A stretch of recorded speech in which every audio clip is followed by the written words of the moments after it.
Hey folks, I'm Sid from the UVic Campus Community Garden, and today I'm going to talk a little bit about peas and how to train them.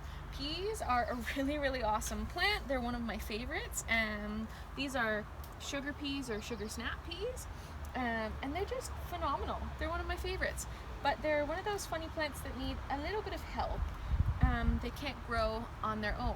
In the back here, you can see I have this like support structure. And what it is just like a wire mesh. If you don't have this on hand, other things you could use are chicken wire, you could use twine. A couple folks in the garden have taken branches to build the structure and then hung twine from them. So you can really do this in a cheap way with foraged and recycled materials. So if you want to take a closer look at the pea plant, you can see that they have these weird little stalks off of them that kind of start to curl. And so this is how you're actually going to train the plant, is you're going to take these and just try and hook it on to your support. And sometimes it takes peas a little while. You'll have to come back and do this a couple times, because when the little wiry bits on the peas are shorter, they don't stick as well, but eventually once they get their grasp on something, they'll grow really super long and just wind around it a bunch of times. Here's a good example of that right in here.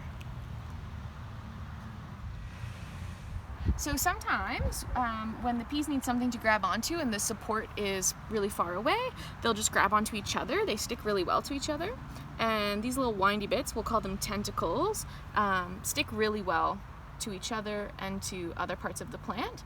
And if they've done that and you want to unwind them, that's really doable. You can either break the tentacles off and they'll grow back, or you can actually unwind them and you'll get this really long curly bit that's easier to wrap around your support structure.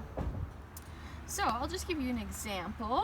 This is a branch that's kind of flopping outwards, and we want to encourage it to grow up our trellis situation.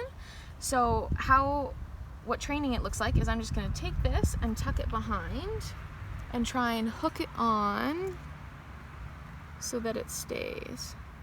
And this method, or training peas, is not something that you just do one time and walk away.